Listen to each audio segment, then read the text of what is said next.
सुप्रभात मेरे प्यारे बच्चों, कैसे हो? मैं आशा करती हूँ आप सभी स्वस्थ और मस्त होंगे। आज हमें पाठ तीसरा आदर्श परिवार इस पाठ से कुछ प्रश्नों के उत्तर पढ़ना है। सबसे पहले आपको पृष्ठ संख्या निकालना है 21। यहाँ लिखिए कक्षा कार्य, यहाँ लिखिए तारीख और यहाँ लिखिए दिन। सबसे पहले हम पढ़ेंगे शब्द ज्ञान। मैं आपके सामने शब्द ज्ञान पढ़ूंगी, आपको मेरे पीछे पीछे पढ़ना है। आदर्श मतलब उत्तम, व्यवसाय मतलब कारोबार, स्वभाव मतलब आदत, उद्यान मतलब बाग, स्वादिष्ट मतलब स्वाद से भरा, पौष्टिक मतलब बलशाली बनाने वाला, पश्चात मतलब बाद में, शिक्षाप्रद मतलब शिक्षा या सीख देने वाली, भाग्यशाली मतलब अच्छे भाग्य वाला, आदर मतलब सम्मान। मुहावरा, लोटपोट होना मतलब खूब हंसना, लोटपोट होना मतलब खूब हंसना। पाठ ज्ञान पढ़ेंगे। मौखिक प्रश्न। प्रश्न क है, गौरव का परिवार कैसा है? आपको इसके आंसर देना है। बताइए, गौरव का परिवार कैसा है? गुड। गौरव का परिवार एक आदर्श परिवार है। गौरव का परिवार एक आदर्श परिवार है। प्रश्न ख है, गौरव के पिताजी अपना काम किस प्रकार करते हैं? ख का उत्तर बताइए। हाँ, गौरव के पिताजी अपना काम पूरी ईमानदारी से करते हैं। प्रश्न ग, गौरव के चाचा जी क्या करते हैं? बताइए इसका आंसर। गुड। गौरव के चाचा जी व्यवसाय करते हैं। अभी आपको पृष्ठ संख्या निकालना है 22।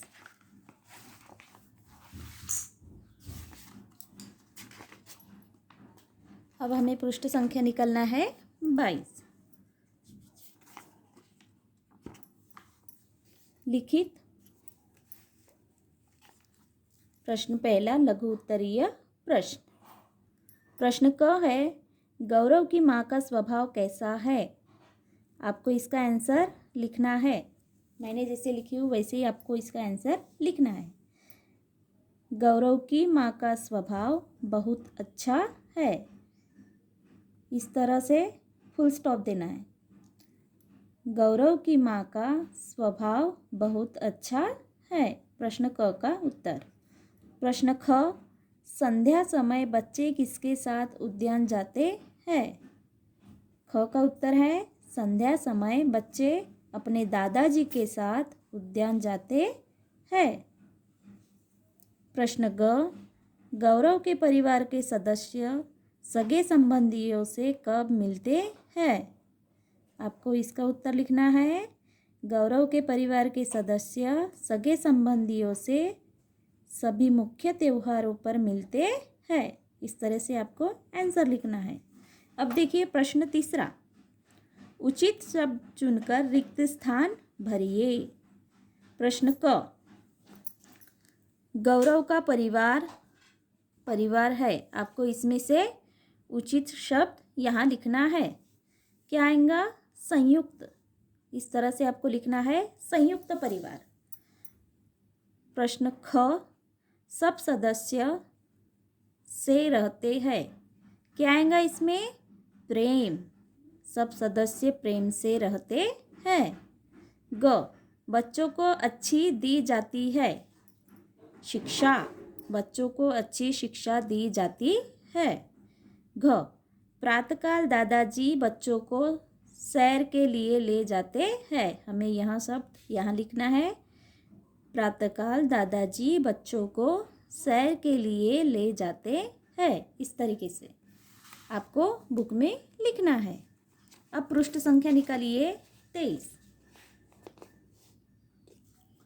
भाषा ज्ञान। चित्र देखकर एक और समान अर्थ वाला शब्द लिखिए। हमें इस चित्र में देखना है, उसका एक शब्द लिखा हुआ है, उसका समानार्थी शब्द हमें लिखना है। जैसे एग्जाम्पल में दिया गया है, यहाँ क्या है? उद्यान।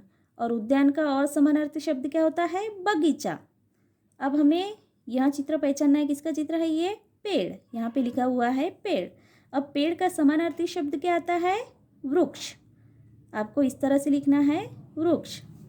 यह क्या है? समाचार पत्र। अब समाचार पत्र का समानार्थी शब्द क्या होगा? अखबार। समानार्थी शब्द क्या है? अखबार। यहाँ किसका चित्र है? माँ। हमें माँ का समान अर्थ वाला शब्द लिखना है, क्या आएगा? जननी। प्रश्न दूसरा है, विपरीत अर्थ वाले शब्दों का मिलान कीजिए। अब यहाँ पे हमें विपरीत अर्थ वाले शब्दों का पेयर लगाना है, जोड़ी लगाना है। प्रातःकाल, एग्जाम्पल में दिया गया है, प्रातःकाल का विपरीत अर्थ शब्द क्या होगा? सायंकाल। उसका अपोजिट वर्ड्स क्या होगा? सायंकाल। प्रेम का विपरीत अर्थ वाला शब्द घृणा। आदर, अनादर। और ईमानदारी, बेईमानी। इस तरह से आपको पेयर लगाना है। प्रश्न तीसरा है, चित्रों को देखकर उनके नाम लिखिए। आपको चित्र देखना है, उनको पहचान के आपको उनके नाम लिखना है। बताइए किसका चित्र है? फल। तो हमें यहाँ लिखना है फल। अब बताइए किसका चित्र है? चिड़िया। हमें यहाँ लिखना है चिड़िया। यहाँ क्या है? किताब। तो हमें यहाँ क्या लिखना है? किताब। अब यहाँ बताइए, यहाँ किसका चित्र है? लड़का। तो हम यहाँ लिखेंगे लड़का। किसी व्यक्ति, वस्तु या स्थान के नाम को संज्ञा कहते हैं। ये सभी नाम संज्ञा शब्द है। अब हमें पृष्ठ संख्या निकालना है 24। प्रश्न चौथा है, नीचे लिखे वाक्यों में पूर्ण विराम का चिन्ह लगाकर दोबारा लिखिए। यहाँ पर कुछ वाक्य दिए हुए हैं, उनको पूर्ण विराम लगाकर फिर से वही वाक्य लिखना है। प्रश्न क है, हमें अपने बड़ों का आदर करना चाहिए। लेकिन यहाँ पे फुल स्टॉप है क्या? नहीं है, पूर्ण विराम नहीं है। अब बताइए यहाँ पे पूर्ण विराम कैसे आएगा? एक स्टैंडिंग लाइन देना है हमें, है ना? तो हमें फिर से लिखना है, हमें अपने बड़ों का आदर करना चाहिए। और इस तरीके से आपको स्टैंडिंग लाइन देना है। यह है पूर्ण विराम। ख, सदा मिलजुल कर रहना चाहिए। यहाँ पूर्ण विराम नहीं है, हमें फिर से लिखना है पूर्ण विराम लगा के, सदा मिलजुल कर रहना चाहिए। इस तरीके से पूर्ण विराम लगाना है।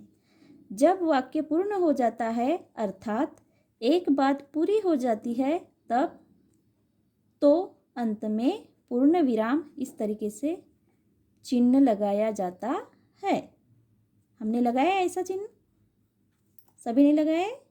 गुड। अब आपका गृह कार्य यहाँ पे लिखना है। आपको गृह कार्य यहाँ पे तारीख और यहाँ पे दिन। श्रवण कौशल्य, श्रवण कौशल। आपके अध्यापक या अध्यापिका आपको पाठ से संबंधित कुछ वाक्य पढ़कर सुनाएंगे। ध्यानपूर्वक सुनने के पश्चात बताइए कि निम्नलिखित वाक्य सही है या गलत। यहाँ कुछ वाक्य दिए गए हैं, मैं आपको पढ़कर बताती हूँ। यहाँ सही है या गलत है। सही है तो आपको राइट ऐसे टिक करना है और गलत है तो क्रॉस करना है। इस तरीके से इन बॉक्स में आपको करना है। अब मैं आपके सामने यह वाक्य पढ़कर बताती हूँ। आपको जो भी वाक्य सही लगता है उस बॉक्स में इस तरीके से टिक करना है। प्रश्न पहला है, गौरव का परिवार एक आदर्श परिवार है। यह सही है या गलत है, आपको इसमें टिक करना है। प्रश्न 2, यह एक एकल परिवार है। आपको यहाँ पे यहाँ सही है या गलत है टिक करना है। प्रश्न 3, गौरव के पिता डॉक्टर है। आपको यहाँ पे सही है या गलत टिक करना है। वे अपना कार्य पूरी ईमानदारी से करते हैं। गौरव के दादाजी व चाचा जी का अपना व्यवसाय है। इनमें से आपको जो भी वाक्य लगता है कि यहाँ गलत है या फिर सही है, उनके सामने बॉक्स दिए गए हैं, इनमें आपको टिक करना है। यह है आपका गृह कार्य। फिर आपको पेज नंबर निकालना है 25। आओ कुछ करें। बच्चों, आपने चित्रों की एल्बम तो देखी होगी।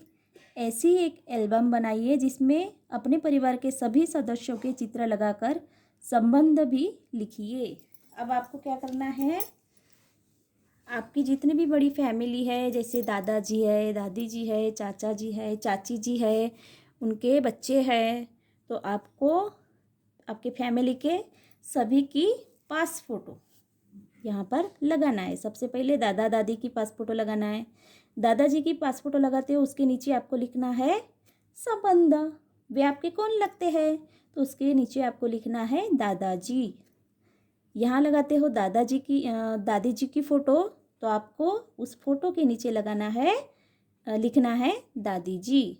उसके बाद आपको अपने पिताजी की फ़ोटो लगाना है पास फ़ोटो, तो फ़ोटो के नीचे आपको लिखना है पिताजी।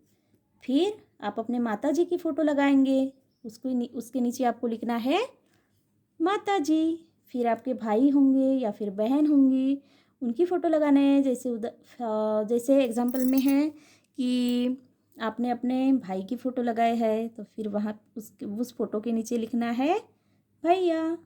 बहन की फ़ोटो लगाते हो, उसके नीचे लिखना है, क्या लिखना है, बहन। इस तरीके से आपको आपके परिवार के सभी सदस्यों की पास फ़ोटो यहाँ पर पेस्ट करना है और उनके नीचे उनके साथ आपका क्या संबंध है वहाँ लिखना है। यह है आपका गृह कार्य। मिलते हैं अगले पीरियड में, तब तक बाय।